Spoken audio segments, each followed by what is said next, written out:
Terus belum lagi ini ngeliatnya dikit-dikit baru berapa bulan udah langsung pindah, baru berapa bulan langsung pindah, setahun aja udah bagus gitu ya. Nah cenderung pindah dari perusahaan lain, bahkan ada yang menganggap ini generasi yang nggak loyal gitu ya. Generasi ini cenderung untuk semuanya serba cepat ya, semua serba instan. Jadi di dunia kerja pun juga harus menyesuaikan dengan fast response gitu. Merespon dengan lebih cepat, memberikan feedback dengan lebih cepat, seperti itu. Emang generasi mereka fast response?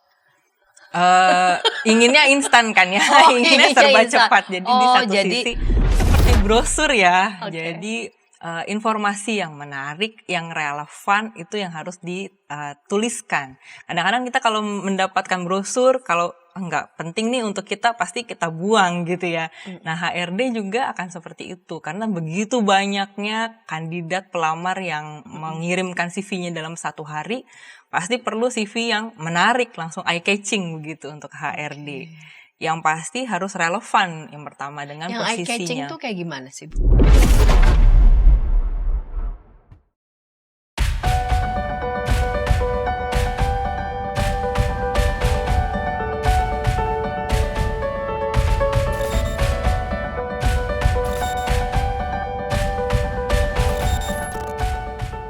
Sahabat EKB, jumpa kembali dalam program Krida Bagimu Negeri. Program Krida Bagimu Negeri ini diselenggarakan sebagai media, sebagai sarana bagi kita mempercakapkan beberapa isu yang mengemuka di tengah masyarakat, dan kita mempercakapkannya dalam berbagai bidang keilmuan seperti kedokteran, psikologi, ekonomi, sosial, dan tentu saja dalam perspektif iman Kristen. Bersama saya sebagai pemandu percakapan, Pendeta Santiani Manurung, Ukrida, tempat yang tepat menyiapkan masa depan bagi Anda bila Anda sebagai kaum muda, dan masa depan bagi anak Anda bila Anda sebagai orang tua. Pada episode kali ini kita membincang tentang persiapan kerja, mari para sahabat yang menyaksikan ya tayangan ini nih tentang persiapan kerja, dan yang akan menolong kita untuk mempersiapkan, kita akan ngomongin apa sih tentang persiapan kerja pada episode kali ini, yaitu Ibu Raisa Stefana Asa, sarjana psikologi. Salam jumpa Ibu Raisa. Salam jumpa Ibu, salam kenal. Salam kenal. Terima kasih untuk kesediaan sebagai narasumber dalam program Krida Bagimu Negeri. Program ini kerjasama Yayasan Komunikasi Bersama dengan Universitas Kristen Krida Wacana. Nama Ibu Raisa Stefana Asani. Kalau nama Raisa itu mengingatkan kita dengan nama penyanyi. Kalau penyanyi S-nya 1 Bu. Oh iya, S-nya 1, ini S-nya double ya. S-nya 2. Jadi waktu saya mendapatkan nama ini dari Ibu Dewi, Raisa S-nya double ya. Jadi, bukan yang penyanyi. Ya. Nanti saya disuruh nyanyi nih. Iya, Ibu Raisa Stefana Asa bekerja di Ukrida. Ya, di bidang apa? Saya di unit alumni dan pusat karir. Di unit alumni dan pusat karir itu biasanya yang Ibu lakukan apa aja tuh di pusat alumni dan karir? Ya, secara garis besar menyangkut 2 hal tentang alumni. Jadi kami mengadakan kegiatan-kegiatan alumni di tingkat universitas.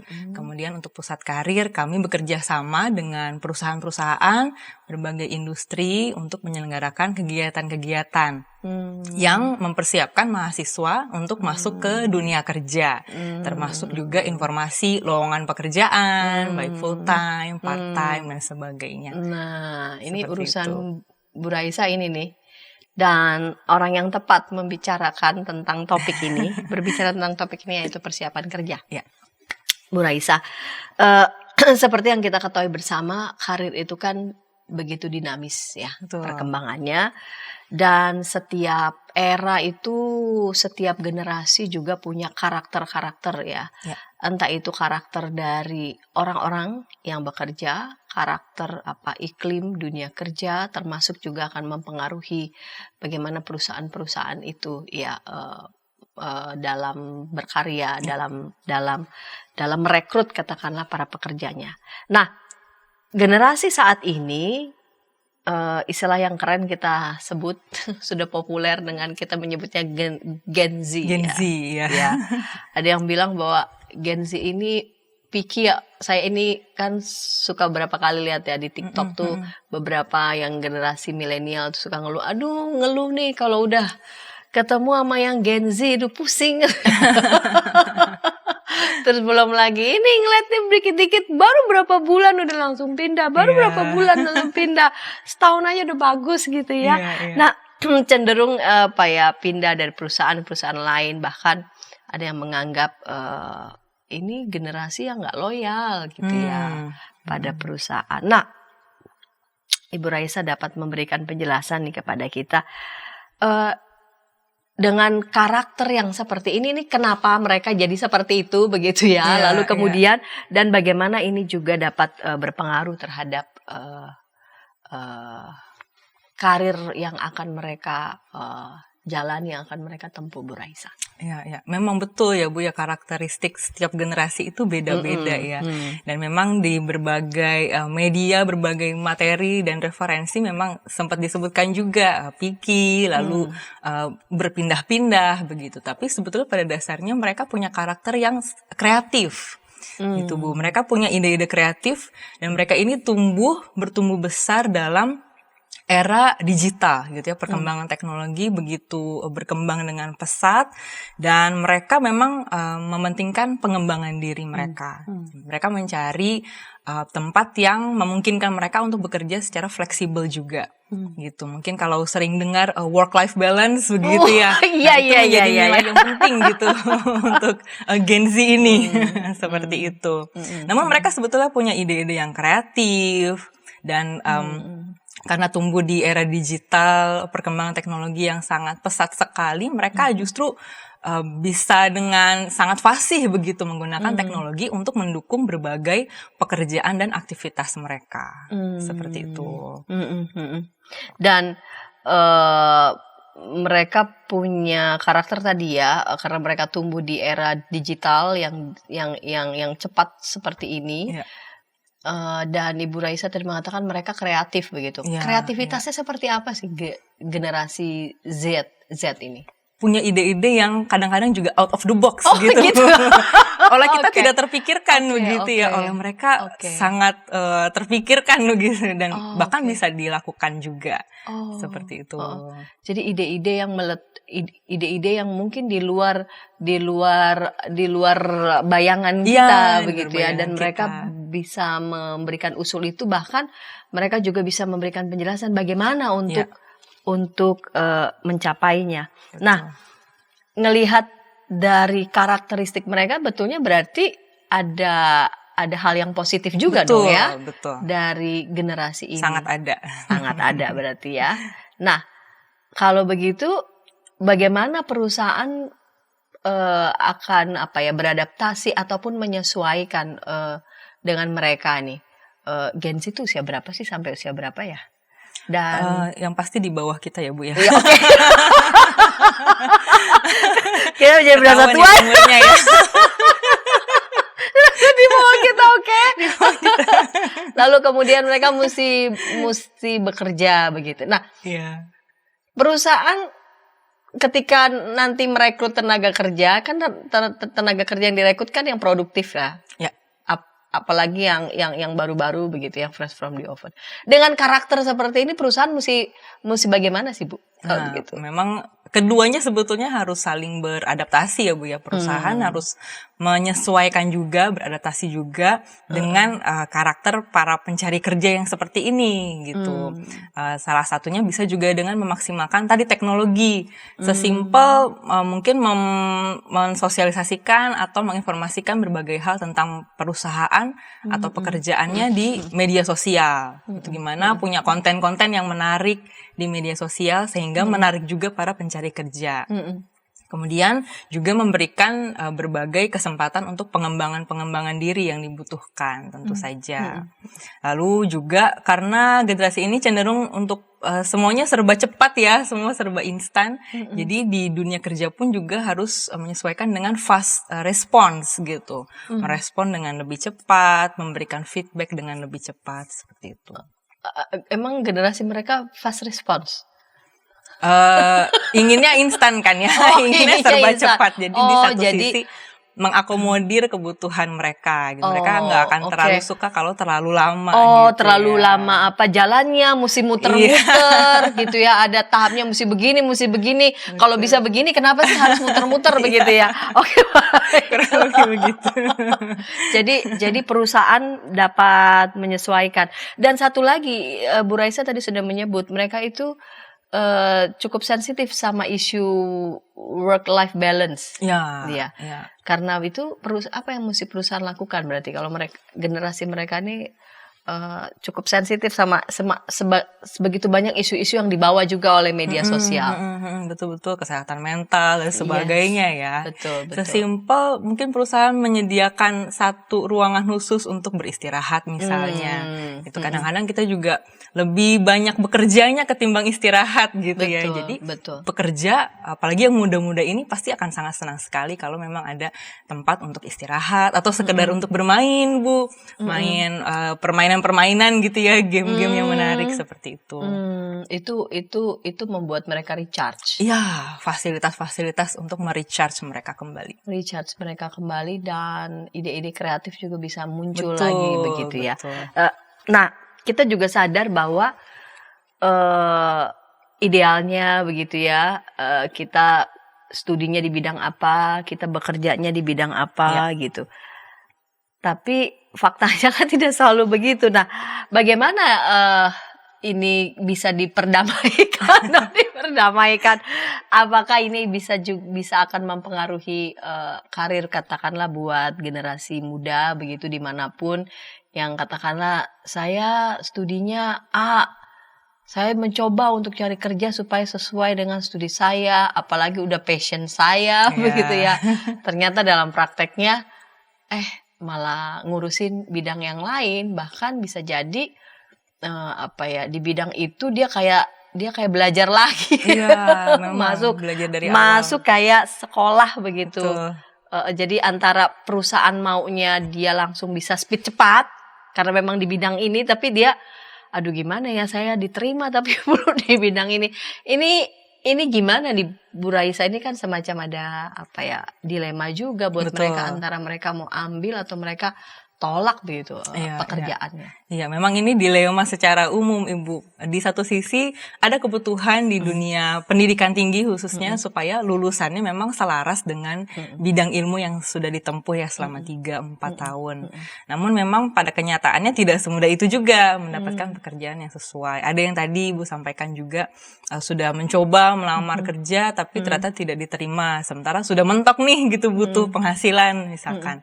Ada juga yang memang kuliahnya ya sebetulnya dia sendiri tidak ingin begitu kuliahnya di situ. Nah, ditambah juga belum tentu juga kuliahnya ingin, yang penting bisa kuliah gimana caranya. Betul. Akhirnya ya setelah lulus ya sudah tidak terpakai ilmunya begitu. Tapi sebetulnya secara umum apa yang didapat di kuliah itu bisa dipraktekkan ketika bekerja di berbagai bidang. Karena dalam dunia kuliah kita belajar yang namanya soft skill juga. Bagaimana kita berkomunikasi dengan dosen, dengan karyawan, dengan staf yang ada. Bagaimana komunikasi juga dengan teman-teman sesama di kampus seperti itu. Jadi sebetulnya ada banyak hal yang bisa terpakai. Walaupun memang kalau secara bidang pekerjaan tidak sama dengan bidang kuliahnya begitu ya. Memang tergantung dari perusahaannya juga sih yang dia tuju. Ada juga perusahaan yang bebas mensyaratkan latar belakang pendidikannya apa saja boleh, yang penting dia mau belajar, tadi punya karakter baik, punya attitude-nya baik. Nanti urusan teknis mungkin bisa belakangan deh gitu.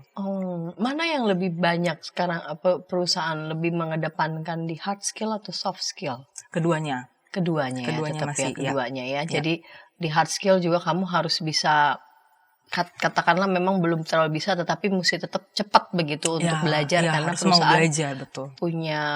punya target begitu ya. Oke, kita akan explore lagi tentang hal ini di segmen kedua, namun sebelumnya kita dengarkan bersama-sama berikut ini.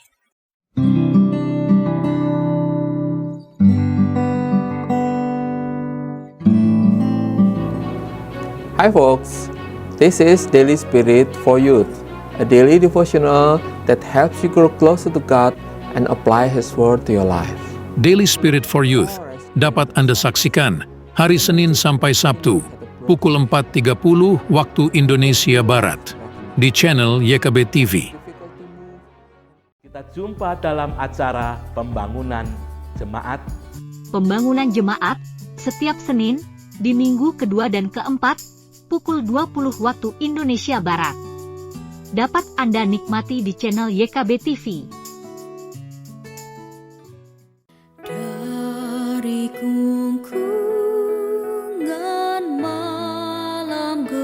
Nyanyikanlah nyanyian baru setiap hari Rabu pukul 12 waktu Indonesia Barat.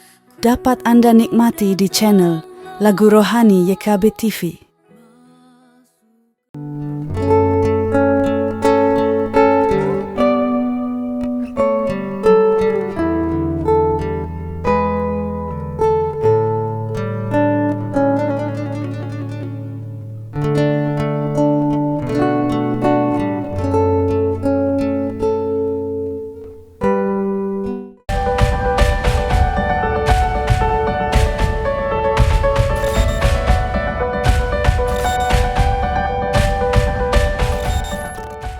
Sahabat, senang masih bersama dengan kami dalam program Krida Bagimu Negeri. Pada episode kali ini kita membincang tentang persiapan kerja bersama dengan narasumber Ibu Raisa Stefana Asa, sarjana psikologi dari Universitas Kristen Krida Wacana. Saya sebagai pemandu percakapan, Pendeta Santiani Manurung, mengajak sahabat dapat berinteraksi di kolom komentar yang sudah tersedia.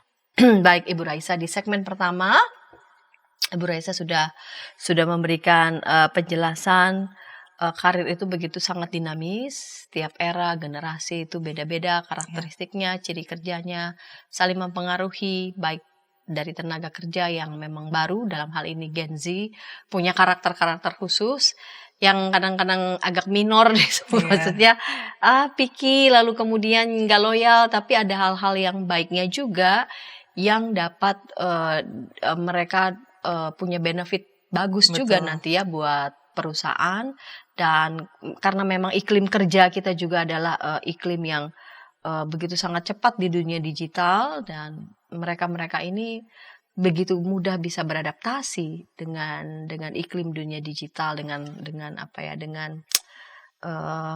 usul-usul ide-ide mereka yang kreatif dan kadang-kadang out of the box. Yeah. Baik itu usul-usul baru caranya gitu. Kadang-kadang mungkin bikin kita kaget gimana ya menyiasatinya, karena ada kan di setiap perusahaan kan punya prosedur, punya birokrasi dan sebagainya. Tetapi toh juga mereka punya hal-hal yang baik yang bisa dilakukan begitu ya di tengah-tengah perusahaan. Dan tadi juga di segmen pertama Bu Raisa juga sudah memberikan penjelasan bahwa kita memang apa boleh buat tidak selalu sesuai yang kita pelajari apa di bidang pendidikan ini, tapi kita dapat kerjanya apa begitu. Memang itu faktanya, tetapi ada begitu banyak juga rasanya para tenaga kerja yang tadi Ibu katakan pendidikan belum tentu dia memang passionnya itu, tapi ya bekerja pun ya udahlah, saya terima yang mana aja. Nah kira-kira di perusahaan secara umum mereka tuh cenderung straight pada tenaga kerja yang sesuai dengan bidang yang mereka butuhkan atau enggak sih Bu? Beda-beda juga Bu. Ada memang perusahaan di bidang industri tertentu harus mensyaratkan untuk jurusan atau program studi atau fakultas tertentu.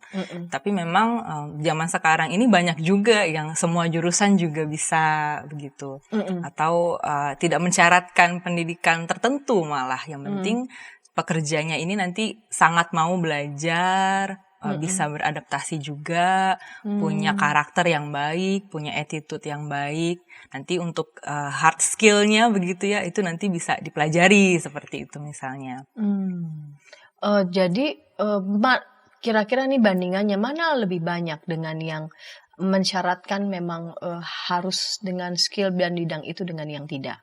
Kalau di pekerjaan saya, karena saya terima berbagai lowongan betul, pekerjaan betul. ya Bu ya, itu 50-50 malah gitu. Ada yang memang mensyaratkan tadi jurusan tertentu, misalkan untuk kantor akuntan gitu ya, atau untuk yang di lab-lab teknik dan sebagainya, yang spesifik. Tapi ada juga perusahaan-perusahaan yang lebih ke digital banking, perekonomian dan sebagainya yang sudah ke arah situ, yaitu bisa jurusan apa aja masuk, yang penting dia dilatih dulu nih, nanti dia belajar dulu gitu, ada trainingnya lagi, ada Jadi dia pelatihan, memang ikut pembekalan. pelatihan-pelatihan. Betul. Sejauh memang dia bisa, tapi dia tetap harus bisa mengerjakan sesuai dengan di bidang itu ya, karena memang itu yang perusahaan butuhkan. Nah, untuk fresh graduate gitu ya, apa yang harus mereka persiapkan ya, karena memang judul kita adalah persiapan kerja, apa yang harus mereka persiapkan itu saat mereka akan mencari pekerjaan? Betul, memang harus mempersiapkan diri mereka ya, mulai dari personal mereka kenali juga sebetulnya maunya apa sih gitu. Jangan sampai dirinya sendiri juga bingung mau kerja apa gitu ya, atau mau menjadi apa, target tujuan ke depannya apa. Nah, diri sendiri harus mulai menggali itu, dan itu bisa dimulai bahkan sejak awal sekolah, sejak awal studi. Jadi tidak di akhir-akhir baru bingung gitu. Jadi mulai cari minat, bakat, kelebihan, kekurangan diri, tadi tujuannya mau apa. Lalu kalau kita sudah tahu nanti mau bekerja sebagai apa aja sih yang dibutuhkan untuk ke sana. Kemampuan apa yang diperlukan, lalu bagaimana caranya menuju ke sana. Juga penting untuk punya mindset juga. Tidak apa-apa nih kalau gagal waktu pertama kali. Seperti itu ya. Nggak apa-apa kalau gagal waktu interview.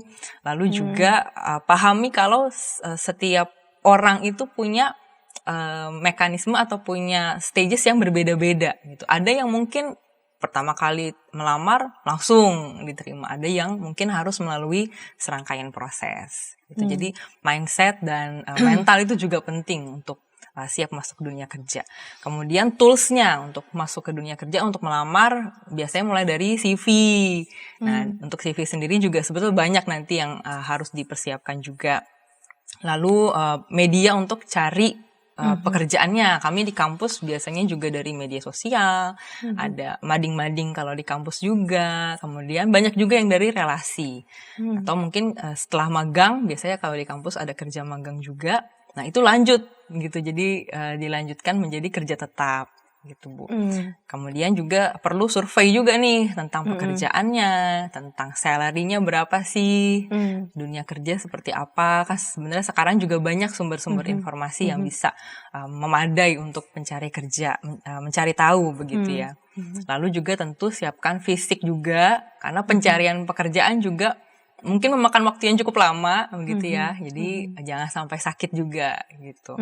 Lalu untuk rohani juga penting sekali, berdoa untuk mohon pimpinan dari Tuhan. Nah, Bu Raisa kan ada bekerja di bidang pusat. Ya, di pusat karir. Alumni dan karir ya. Biasanya apa yang dibutuhkan oleh mereka ketika mereka datang ke tempat Ibu begitu ya, ke unit Ibu gitu ya? Apa yang mereka butuhkan dan apa yang juga kampus berikan gitu, persiapkan buat mereka sebelum mereka bekerja. Tadi Ibu sudah memang sampaikan itu secara umum, tetapi yang lebih detail apa yang kampus juga ikut persiapkan supaya mereka juga udah mulai nih, dari mulai sekarang nih. Jangan nunggu mau kerja, nanti dah tunggu lulus begitu. Iya. Padahal begitu lulus bingung juga begitu. Iya, nah Bu. Lebih ke teknisnya pastinya, bagaimana tadi mempersiapkan CV, lalu juga menghadapi tips dan trik gitu, menghadapi interview atau psikotes atau serangkaian proses rekrutmen dari perusahaan. Kemudian juga tentu informasi-informasi mengenai bidang-bidang kerja, baik di masing-masing jurusan ataupun secara umum tadi wawasan tentang dunia kerja. Seperti itu Bu. Jadi mereka bisa datang atau dari unit juga bisa memberikan semacam pelatihan-pelatihan juga ya? Betul ada pelatihan-pelatihan baik dari unit, fakultas juga biasanya dari masing-masing prodi, karena kan mereka masing-masing ilmunya spesifik juga ya. Jadi mereka juga kadang-kadang menghadirkan profesional, kuliah tamu atau bahkan alumni sendiri Bu sharing mengenai pekerjaan mereka, prosesnya seperti apa. Jadi betul-betul real langsung dari dunia kerja didatangkan gitu. Jadi mereka sudah punya gambaran begitu ya dunia kerja yang akan mereka masuki seperti apa, biar nggak terasa gap gitu ya. Nggak kaget juga. Begitu. Dan itu beberapa kali sebetulnya, jadi tidak hanya ketika mau kelulusan atau wisuda begitu, jadi di pertengahan semester itu juga kita lakukan. Sama ada info-info tentang loker gitu, mungkin itu sudah mulai diinformasikan supaya mereka sudah mulai bisa menyasar gitu kira-kira apa begitu ya. Iya, Oke. betul. Jadi memang net jaringan informasi itu mesti dibuka sebesar-besarnya ya. Betul sekali. Begitu ya. Iya. Supaya bisa dapat informasi lalu kemudian dapat menyesuaikan apa yang menjadi minat bakat dan mempersiapkan tadi ya mental, fisik dan juga rohani mereka. Nah, Bu Raisa sudah menyebut tadi terkait dengan menyusun CV, itu harus juga disiapkan. Kira-kira apa yang harus diperhatikan nih oleh para pencari kerja ini untuk menyusun CV yang baik, yang tepat? Nggak informasinya banyak, tapi malah bukan itu yang dibutuhkan. Betul.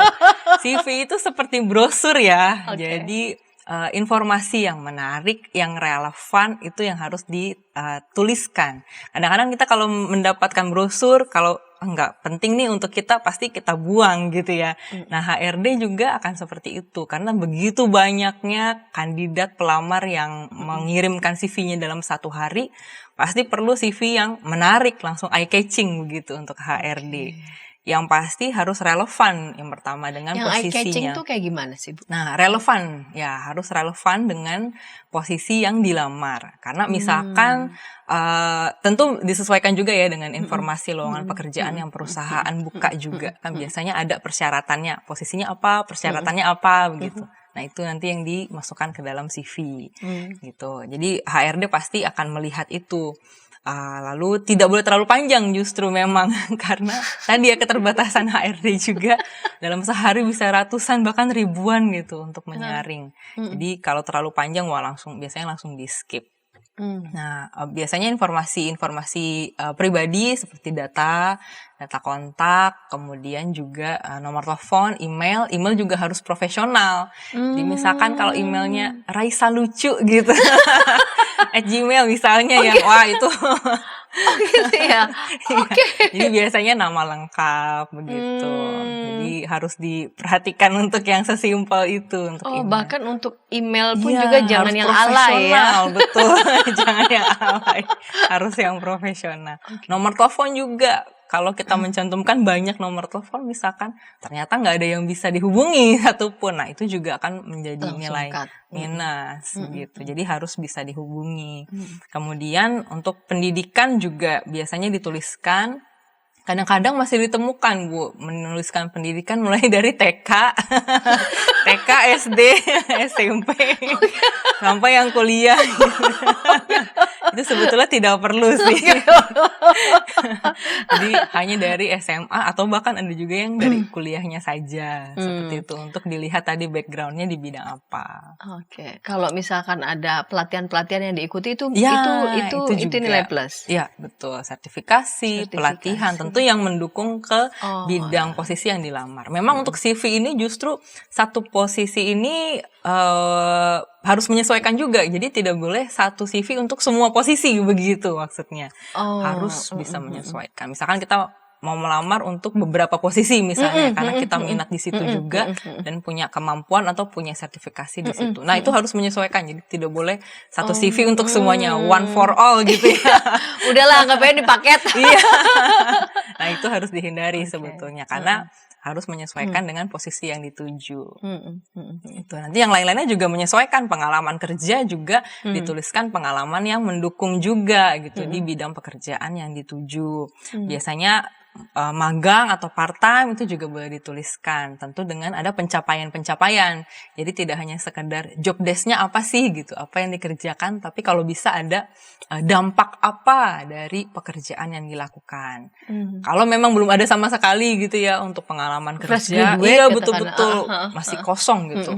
Nah biasanya dituliskan pengalaman organisasi Bu, ketika di kampus atau sekolah. Mengikuti kepanitiaan kah atau organisasi, himpunan dan sebagainya, atau mungkin kepanitiaan atau yang lain-lainnya. Kalau sama sekali nggak ada juga, nah biasanya di project-project di kelas, misalkan jadi ketua atau koordinator, nah itu juga bisa dituliskan. Nah, tuh buat para sahabat yang katakanlah memang fresh graduate, jangan remehkan yang soft skill, jangan remehkan kalau katakanlah melakukan kegiatan yang voluntary. Ya, volunteer. Itu bisa menimbulkan efek samping yang bagus. Betul, jadi nilai plus. Efek samping yang bagus. Ini saya punya anak pemuda itu menarik ya. Jadi waktu itu dia kuliah memang, lalu kemudian justru dia merasa tuh tidak terlalu pinter lah gitu ya. Tapi dia justru diapresiasi begitu dia katakan bahwa dia guru sekolah minggu. Oke. Iya. Katanya mendapatkan apresiasi dengan dia sebagai guru sekolah minggu, berarti ada soft skill yang dia punya begitu. Dan justru dia malah kaget, dengan itu dia malah mendapatkan nilai rada bagus. Jadi dia sendiri bingung, saya ternyata guru sekolah minggu ada gunanya. Saya katakan, makanya jangan remehkan hal-hal yang secara voluntary kamu kerjakan, bahwa ternyata itu ada efek samping. Sangat ada manfaatnya, nilai plus. Apalagi tadi menjadi guru sekolah minggu itu nggak gampang ya Bu ya, mengurus anak-anak dari berbagai usia, perlu komunikasi yang sesuai dengan usia. Komunikasinya berarti bagus, dia kerjasama berarti. Kerjasama, kreativitas. Ya. Sebagai guru sekolah minggu kan perlu kreativitas yang tinggi, mengatur waktu dan sebagainya. Jadi dari berbagai hal, pengalaman, volunteer, kegiatan, kepanitiaan, organisasi dan sebagainya, baik di kampus ataupun di luar kampus, sangat bisa mengasah dan menjadi nilai plus. Dan itu perlu dituliskan di CV. Karena CV itu kan menjual diri kita ya, istilahnya. Personal branding kita ada di situ. Idealnya berapa halaman sih CV? 1-2 cukup. Jadi tidak boleh terlalu panjang juga sampai berlembar-lembar. 1-2 cukup, dan itu langsung pada halnya begitu ya, poin-poinnya yang relevan. Terlebih lagi memang apalagi yang pas sesuai dengan bidang kita, itu yang mesti langsung matanya HRD tuh langsung bisa lihat gitu. Udah nggak perlu pakai kata saking panjangnya kalimat malah itu jadi miss gitu ya. Itu harus tepat, langsung bisa dilihat. Memang poin-poin biasanya kalau di CV. Justru kalau kalimat panjang, wah itu butuh waktu lagi kan untuk memproses kalimatnya dan sebagainya. Jadi biasanya poin-poin lalu dituliskan dari yang paling update, jadi dari yang paling terbaru, seperti itu. Baik Bu Raisa, ini kita menarik ya di segmen kedua ini.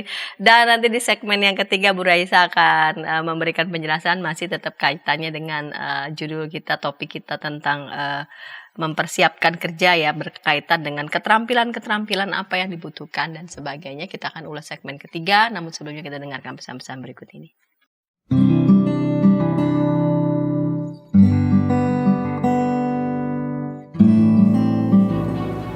Hi folks, this is Daily Spirit for Youth, a daily devotional that helps you grow closer to God and apply His Word to your life. Daily Spirit for Youth dapat Anda saksikan hari Senin sampai Sabtu, pukul 4.30 waktu Indonesia Barat, di channel YKB TV. Kita jumpa dalam acara Pembangunan Jemaat. Pembangunan Jemaat, setiap Senin, di minggu kedua dan keempat, pukul 20 waktu Indonesia Barat. Dapat Anda nikmati di channel YKB TV. Dari gungkungan malam gelap, Nyanyikanlah nyanyian baru setiap hari Rabu pukul 12 waktu Indonesia Barat. dapat Anda nikmati di channel Lagu Rohani YKB TV.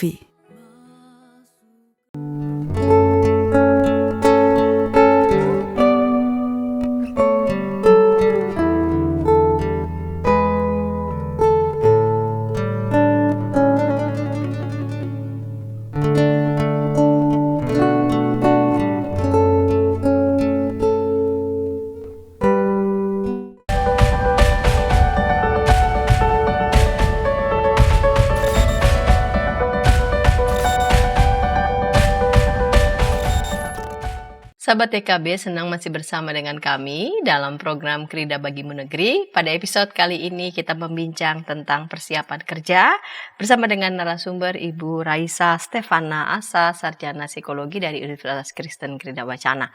Baik Ibu Raisa, kita masuk segmen ketiga ini. Di segmen yang penutup para sahabat, saya mengajak sahabat dapat berinteraksi di kolom komentar yang sudah tersedia.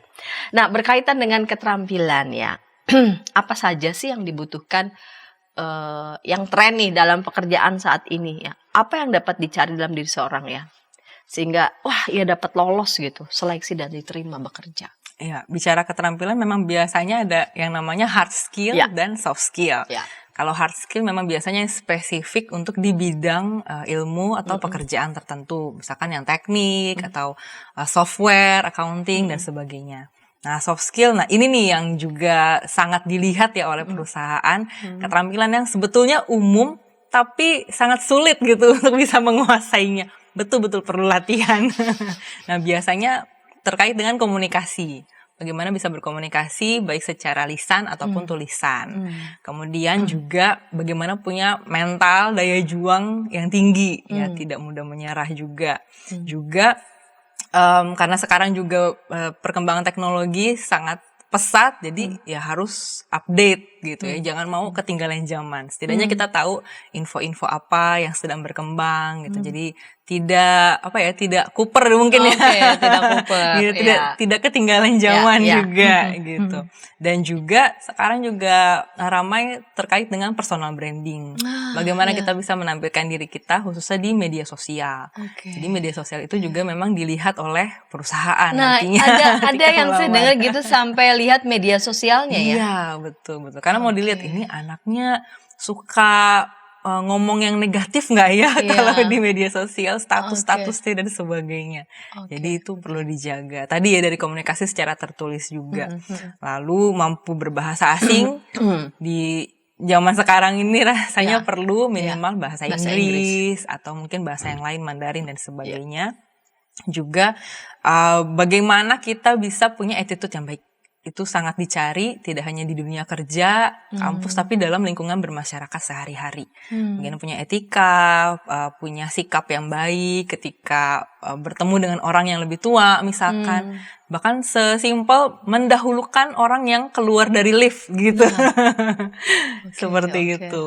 Jadi itu soft skill yang sangat penting gitu ya. Bahkan itu juga bisa dari, tadi Ibu juga cerita ya, dari sebagai guru sekolah minggu, pelayanan di gereja, di berbagai tempat yang lain, itu juga sangat mengasah kreativitas dan sebagainya. Tadi Bu Raisa sudah menyebut fleksibilitas itu. Iya. Apa sih yang dimaksud fleksibilitas dalam dunia kerja? Fleksibilitas di mana kita juga bisa menyesuaikan dengan pekerjaan yang diberikan juga kepada kita. Gitu. Jadi harus mampu beradaptasi juga dan ya kita menyesuaikan gitu. Kalau memang dibutuhkan harus cepat gitu ya, kita harus cepat. Tapi kalau ada deadline tertentu, nah kita juga bisa menyesuaikan nantinya. Juga bicara tentang tempat sekarang ini juga banyak yang juga masih bekerja di mana saja. Di mana saja gitu. Ya, saking di mana saja. Saking di mana saja.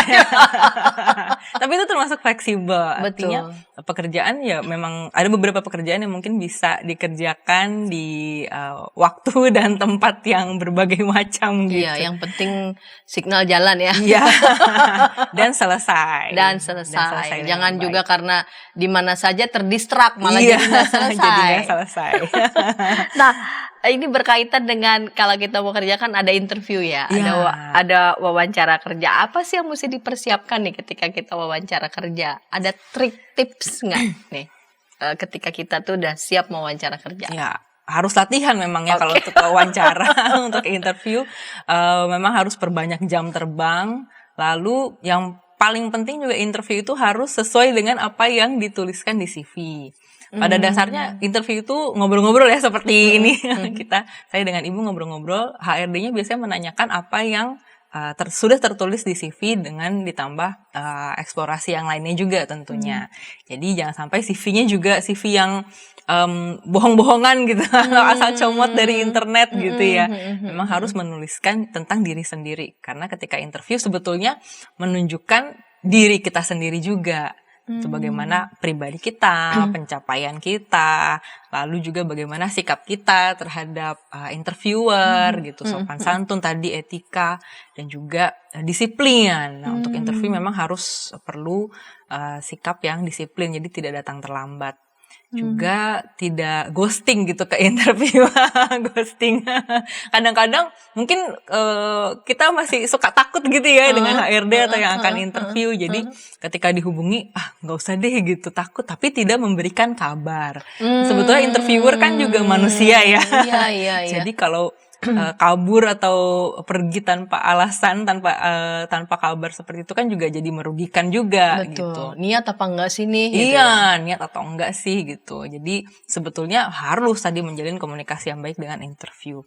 Nah, ketika interview itu juga perlu memperhatikan juga gesture tubuh, anggota tubuh, lalu menjawabnya juga dengan jujur, dengan tenang tadi terkait dengan diri sendiri. Jadi bukan orang lain yang diceritakan, lebih diri sendiri, tapi juga tidak bicara yang negatif gitu ya tentang orang lain atau tentang perusahaan yang sebelumnya mungkin dia sedang mencari pekerjaan yang baru gitu. Jadi harus tetap bisa menjaga positif dalam bicaranya, dalam apalagi sikapnya. kalau dia pindah kerja, terus kenapa pindah kerja? Ya, biasanya ditanya seperti itu ya kalau pindah kerja. Memang pasti ada alasan-alasan tertentu di baliknya, tapi harus dijaga supaya tetap bisa positif. Makanya diperlukan sekali latihan kalau untuk interview. Nah, di Ukrida sendiri ada ya latihan juga interview? Ada. Kita terakhir ada pelatihannya itu bahkan sampai 3 hari. 3 hari? 3 hari full pagi sampai sore. Dan itu membukakan sekali wawasan tentang dunia kerja. Nah, salah satunya di akhirnya kemarin ada review untuk CV mereka. Jadi untuk pesertanya di review CV-nya, jadi sangat bermanfaat. Mereka bisa tahu apa saja yang harus diperbaiki, apa yang sudah bagus. Baik, sahabat muda ataupun juga orang tua yang lagi sedang pilihkan kampus untuk anaknya, Ukrida tuh sampai memikirkan sampai sebegitunya. Betul, ya. Sampai interview juga dilatih. Jadi diberikan kesempatan, kemarin mahasiswa dan alumni juga ada yang ikut. Mereka satu-satu gitu coba untuk interview HRD, interview dan user, CV-nya juga sudah ada. Dan CV-nya di-review semuanya. Di-review dari CV-nya, lalu ketika interview walaupun masih simulasi ya, masih mencoba, tapi dikasih tahu gitu, harusnya seperti ini gitu. Jadi mereka paling tidak punya bekal untuk nanti benar-benar melamar di perusahaan. Jadi benar-benar siap sekalipun mereka siap. Fresh graduate. Iya. Tapi mereka siap. Jadi memang untuk interview kerja diperlukan latihan. Betul, ternyata ya. Betul. Jadi nggak cukup nanti aja lah nasi. Tapi latihan. Latihan berarti dari mulai gestur dong. Ya. Masuk, gestur, duduk. Betul. Lalu kemudian cara duduk, bicara. Cara bicara, gerakan tangan juga, anggota tubuh yang lain mungkin ya. Tatap mata bagaimana. Iya. Dan juga tentu fisik yang sehat. Jangan sampai datang interview lagi sakit. Gitu. Lagi bingung apa-apa begitu ya. Atau batuk-batuk. Batuk-batuk sepanjang interview. Seperti itu. Pada dasarnya pihak HRD atau interviewer itu kan juga ingin kandidatnya dalam kondisi yang baik ya. Jadi sebetulnya ketika interview mereka juga sebetulnya menciptakan suasana yang nyaman begitu. Biasanya kan diawali dengan perkenalan, lalu juga diakhiri dengan sesi pertanyaan justru HRD yang biasanya memberikan kesempatan untuk bertanya. Jadi itu pun juga harus dipersiapkan. Biasanya yang ingin ditanya? Biasanya mungkin riset dulu para pelamarnya, perusahaannya atau mungkin yang lain-lainnya. Nah di sesi itu juga bisa memberikan pertanyaan-pertanyaan. Jadi para pelamar juga perlu untuk meriset kecil-kecilan lah ya, perusahaan yang akan mereka lamar itu, yang akan mereka masuki. Iya. jangan buta banget Jangan begitu buta ya. banget. Karena nanti ada sesi di mana HRD akan membuka ruang bagi bagi yang akan melamar kerja untuk menyampaikan pertanyaan. Biasanya di akhir memang. Jadi harus sabar juga. Kalau kadang-kadang kan interview ada yang mungkin setengah jam sampai 1 jam gitu ya. Nah itu biasanya awalnya pasti tegang-tegang juga, grogi, tapi lama-lama nanti mengikuti interviewernya dengan pertanyaan yang diberikan, lalu di akhir justru diberikan ruang untuk pesertanya, pelamarnya bertanya. Gitu. Dan setelah itu memang penting untuk follow up. Jadi ketika interview justru dibutuhkan follow up ke pihak HRD, pihak interviewernya. Jadi pelamar yang memfollow up. Iya, pelamar yang memfollow up. Itu justru sangat dimungkinkan gitu ya kalau di dunia kerja, ketika mencari kerja itu justru sangat dimungkinkan mereka follow up gitu. Tentu dengan etika yang baik juga, bahasa yang baik, dan perhatikan waktunya juga gitu. Nah kalau memang biasanya kan durasinya sekitar 2 minggu atau 3 minggu. Kalau memang setelah itu tidak ada kabar, ya sudah mungkin bukan jodohnya di situ gitu. Jadi cari lagi yang lain. Bu Raisa udah menyebut nih, misalkan kalau memang belum ada kabar, tidak ada kabar, dan bukan jodohnya di situ, apa yang harus dilakukan nih oleh para pelamar? Ya, tentu mencari kesempatan yang lain juga, dan juga terus mempersiapkan diri juga, terus bersikap positif gitu ya. Mungkin ada kesempatan di tempat yang lain begitu. Mungkin Tuhan bukan kasih tempat yang ini nih, Tuhan sudah siapkan tempat yang lain yang lebih baik seperti itu misalkan. Jadi pandang positif saja, Pandang atau ya positif. biasa aja secara umum yang lain juga bisa mengalami itu. Betul, karena memang umum ya penolakan ketika interview atau ketika mencari kerja, penolakan itu adalah sesuatu yang sangat umum sekali.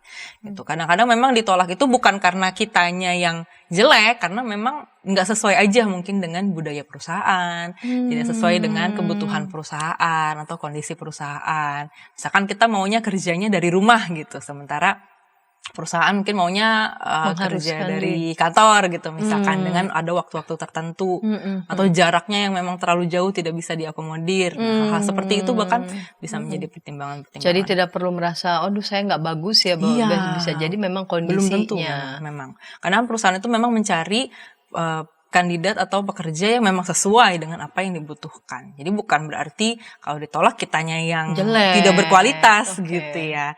Nah, tapi justru dari sesi itu, dari sesi wawancara itu bisa menjadi bahan latihan tadi untuk terus memperbanyak jam terbang, latihan sendiri. Apa ya kira-kira yang kurang dari interview kemarin? Nah itu ditingkatkan. Gitu. Kita terus belajar supaya menjadi lebih baik lagi. Baik, Bu Raisa, kita udah tiba di menit-menit akhir di segmen penutup episode kali ini. Ya. Bu Raisa dapat menyampaikan pesan singkat ataupun resume lah percakapan kita berkaitan dengan apa yang tadi kita percakapkan tentang persiapan kerja. Mari silakan. Ya, baik. Ya, jadi untuk bagi yang sedang mencari pekerjaan, baik itu yang baru mencari kerja atau mencari pekerjaan yang baru, tetap semangat, jangan menyerah. Kita kenali dulu diri kita maunya apa. Lalu banyak-banyak survei, banyak-banyak cari informasi apa saja yang dibutuhkan ketika kita akan masuki dunia kerja. Banyak sekali informasi yang bisa kita dapatkan supaya kita juga bisa mengembangkan diri kita. Dan mempersiapkan diri untuk masuk ke dunia kerja juga sangat penting. Mulai dari diri kita sendiri, punya mindset, jangan takut untuk gagal. Dan juga persiapkan CV, tadi ada begitu banyak hal yang bisa dimasukkan ke dalam CV, tapi tentu saja menjaga supaya relevan dan sesuai dengan apa yang dibutuhkan perusahaan. Kemudian juga latihan untuk interview. Ya, kembangkan diri, banyak latihan, perbanyak jam terbang. Kalau misalkan tidak lolos, tetap cari sisi positifnya, tetap positif. Siapa tahu dari relasi dengan interviewer atau HRD atau perusahaan bisa bermanfaat untuk kemudian harinya. Jadi mungkin bukan untuk sekarang, tapi untuk kedepannya.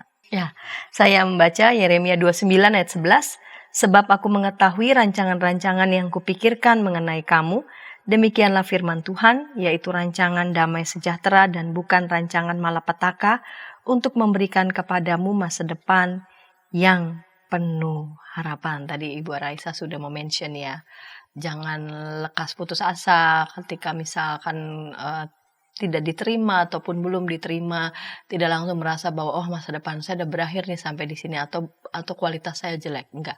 Tuhan menyediakan rancangan-rancangan yang terbaik untuk kita. Tetap jalani, tetap bertekun, kembangkan relasi sebanyak mungkin, lalu kemudian kembangkan komunikasi-komunikasi yang baik, latih terus apa yang skill-skill kita yang masih memang kita harus latih ya, supaya nanti ketika Tuhan bilang tiba saatnya, ini kamu, saya berikan di sini, pas.